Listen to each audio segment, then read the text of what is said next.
Good morning, students.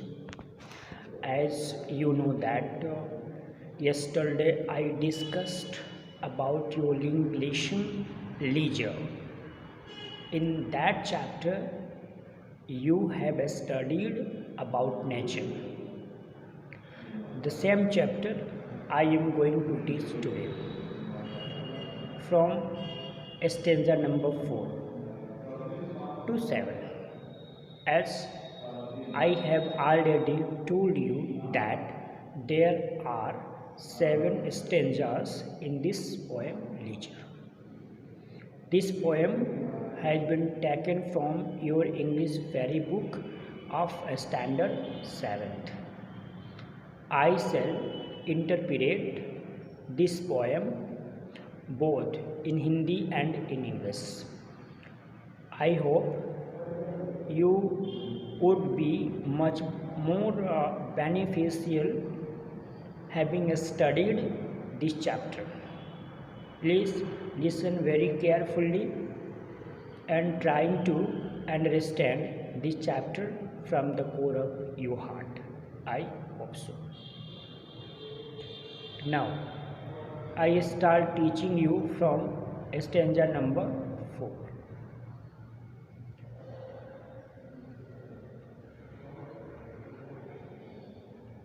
No time to see, in broad daylight, streams full of stars like skies at night.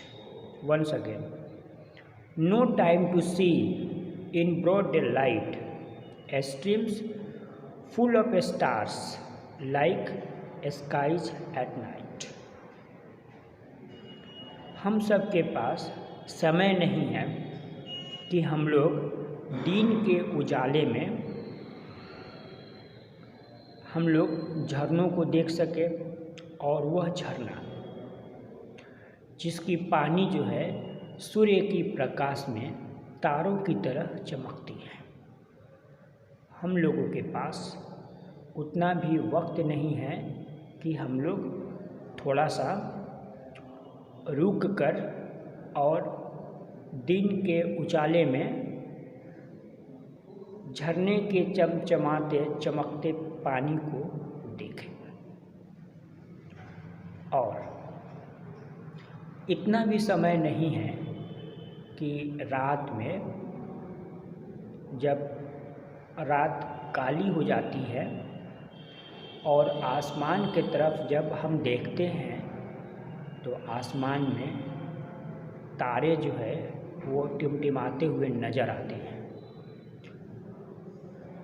जो हमारा Galaxy है उस Galaxy में अनेक प्रकार के जो तारे हैं वो ट्विंकल करते हैं, टिमटिमाते हैं।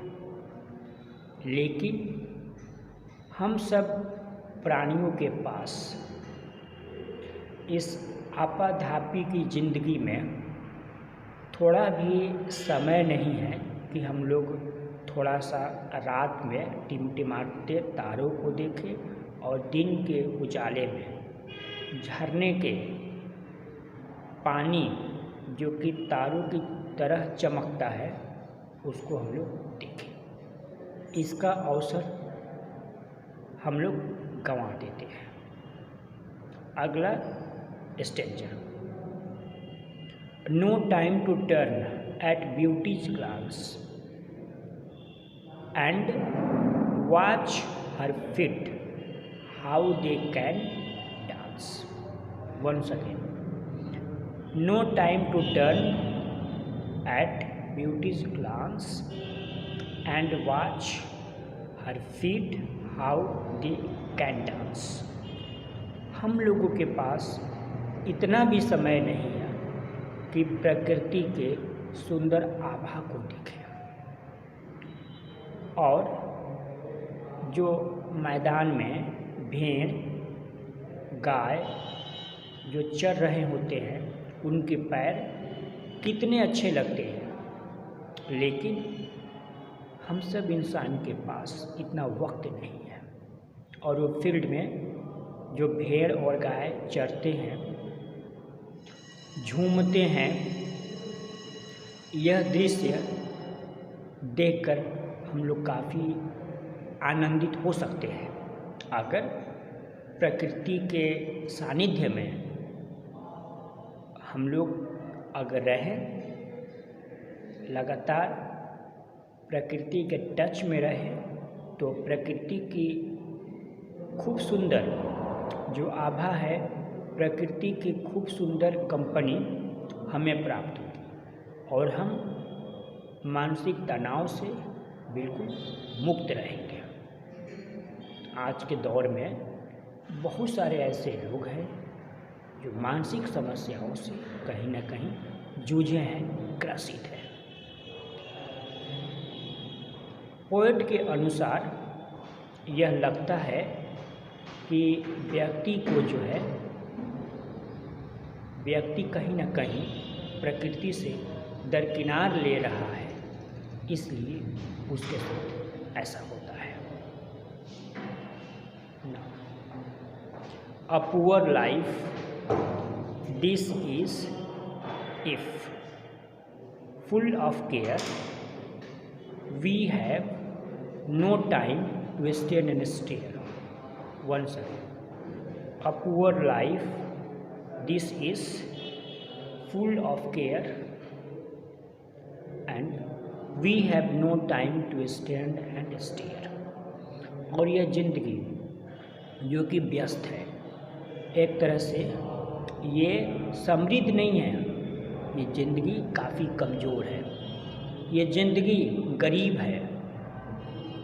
पोएट कहते हैं ये ज़िंदगी बिल्कुल गरीब है। इस ज़िंदगी से क्या लेना, इस ज़िंदगी से क्या फ़ायदा, जब हम लोग प्रकृति के लिए समय नहीं दे पाते हैं, प्रकृति के सानिध्य में हम लोग नहीं हैं, तो फिर इसका क्या मतलब। ये ज़िंदगी बिल्कुल बेकार है, ये ज़िंदगी बिल्कुल बेकार की है। हम लोग अगर प्रकृति की तरफ थोड़ा भी ध्यान नहीं देते हैं। Now onwards, no time to wait till her mouth can reach that smile her eyes began. और कहता है कि हम लोगों के पास समय भी नहीं है कि हम लोग उसके सुंदर मुखड़ों को देखें, जहाँ से प्रकृति और प्रकृति के तमाम चीज़ें, पेड़ पौधे, जानवर, फूल, पक्षियाँ, ये सब जहाँ से मुस्कुराना शुरू करते हैं। हम लोग इतने व्यस्त हैं अपने काम काज में, इस आपाधापी की ज़िंदगी में, कि हम लोग जो है वह प्रकृति में मौजूद जो सुंदर प्राणी हैं, जिनके मुख पर हम देखें, हम गौर अगर फरमाएं तो वो मुस्कुराते हुए नज़र आते हैं। लेकिन हम सबके पास उतना भी समय नहीं है कि हम लोग मुस्कुराते हुए प्रकृति को देखें। और अंतिम stanza, a poor life this is full of care, we have no time to stand and stare. और जैसा कि मैं बताया, ये ज़िंदगी बिल्कुल गरीब है, ये ज़िंदगी बिल्कुल शून्य है, इस ज़िंदगी की सौंदर्यता बिल्कुल समाप्त है, क्योंकि हम जीवन की व्यस्तता से थोड़ा भी दरकिनार नहीं होते हैं और प्रकृति के सानिध्य में बैठकर हम प्रकृति के बारे में नहीं सोचते हैं। ये हम लोग के लिए बड़ा ही दुख की बात है, हमें इस पर ध्यान देने की आवश्यकता है। तो इस तरह से द लीजर आपका जो पोएम है वो यहीं पर समाप्त होता है। अब मैं आपको पोएट के बारे में बतला देना चाहता हूँ, विलियम हेनरी डेविस के बारे में। William Henry Davies was born 1871, 1871 में इनका जन्म हुआ था, एंड वॉज डाइड 1940, 1940 में इनकी मृत्यु हुई। ये एक वेल्स पोएट एंड राइटर थे, यानी वेल्स देश के कवि और लेखक थे। He spent many years travelling through the United States and the United Kingdom. उन्होंने अनेक वर्षों तक यूनाइटेड स्टेट्स और यूनाइटेड किंगडम का दौरा किया, भ्रमण किया। He wrote of the countryside life's hardships and his own experience. उनकी जो कृतियाँ थी अधिकांशतः गांव देहात की जो कठिन जीवन है उस पर आधारित थी। ये अपना अनुभव गांव देहात आंचलिक विषय वस्तु पर लिखते थे, अपनी अनुभव को शेयर करते थे, अपनी अनुभवों का साझा करते थे। He advocated values that there were falling into neglect and love the joy of nature. वो प्रकृति के सानिध्य में रहने की वकालत करते हैं और आपाधापी की जिंदगी से दरकिनार होने की बात करते हैं और कहते हैं कि हर एक मानव जाति को, हर एक व्यक्ति को प्रकृति की सुंदर मुस्कुराते हुए जो मुखड़ा है, यह प्रकृति तो हंसती है, मुस्कुराती है। यह प्रकृति बहुत ही प्यारी है, बहुत ही मनमोहक है, बहुत ही अच्छी है। इसे हमें नहीं भुलाना चाहिए। He was one of the most popular poet of his time. अपने ज़माने के वे एक चर्चित और विख्यात कवि थे। तो मैंने आपको विलियम हेनरी डेविस के बारे में बतलाया। उम्मीद है आपको समझ में आ गया होगा।